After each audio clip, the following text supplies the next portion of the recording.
Hey everyone, welcome back to my channel and a very warm welcome to another video of Divya Study Cafe.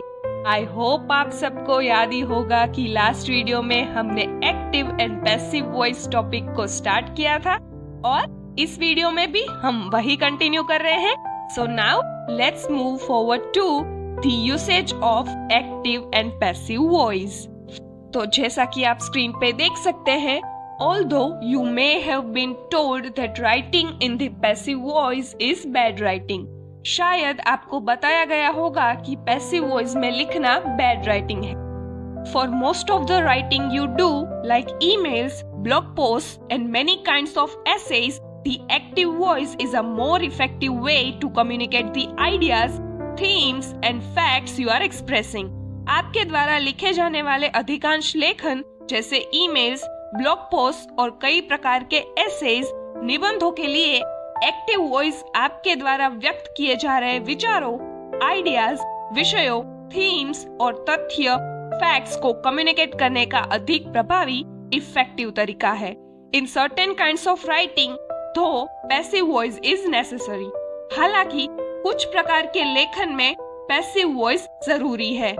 Think about how news reports about crime and incidents are usually written and delivered.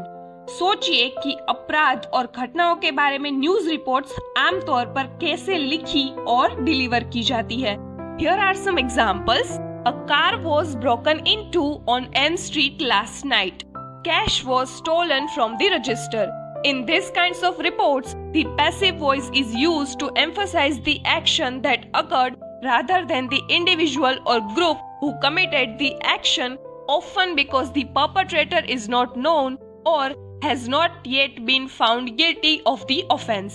इस प्रकार की reports में passive voice का उपयोग उस व्यक्ति या समूह की जिसने कार्रवाई की है उसके बजाय हुई कार्रवाई पर जोर देने के लिए किया जाता है, अक्सर क्योंकि अपराधी की जांच नहीं हुई है या अभी तक अपराध के लिए दोषी नहीं पाया गया है.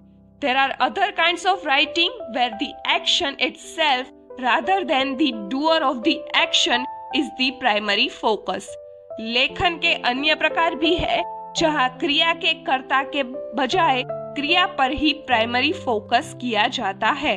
This include scientific and in some cases historical reports. इनमें वैज्ञानिक और कुछ मामलों में ऐतिहासिक रिपोर्ट्स शामिल हैं. These use the passive voice to keep the reader's focus on what has happened or is happening. ये रीडर का ध्यान इस बात पर केंद्रित रखने के लिए पैसिव वॉइस का उपयोग करते हैं कि क्या हुआ है या क्या हो रहा है. Here are a few examples. The rats were placed into the maze. The governor was inaugurated at the State House. Notice how in both of these sentences the doer of the action is not mentioned. ध्यान दें कि इन दोनों वाक्यों में कार्य के कर्ता का उल्लेख नहीं किया गया है.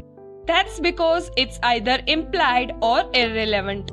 ऐसा इसलिए है क्योंकि ये या तो implied है या अप्रासंगिक irrelevant है.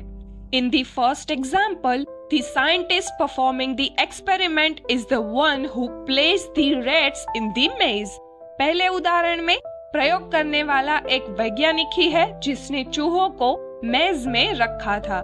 In the second, those conducting the inauguration ceremony are not relevant to what's being expressed in this sentence. दूसरे में उद्घाटन समारोह आयोजित करने वालों का वाक्य में व्यक्त की गई बातों से कोई लेना देना नहीं है. तो इसी के साथ that's it for today's video. बाकी का टॉपिक नेक्स्ट वीडियो में डिस्कस करेंगे. Till then, if you have any questions or suggestions, leave them in the comments below. Thanks for watching. Please like, share and subscribe to the channel. और ये video आप सबको helpful लगी या नहीं ये भी जरूर बताइएगा. And yes, for more personalized learning, 1-to-1 tuition और कोचिंग आप मुझे इंस्टा पे डीएम कर सकते हैं @Divya Study Cafe या फिर स्क्रीन पे दिए गए नंबर पर व्हाट्सएप भी कर सकते हैं.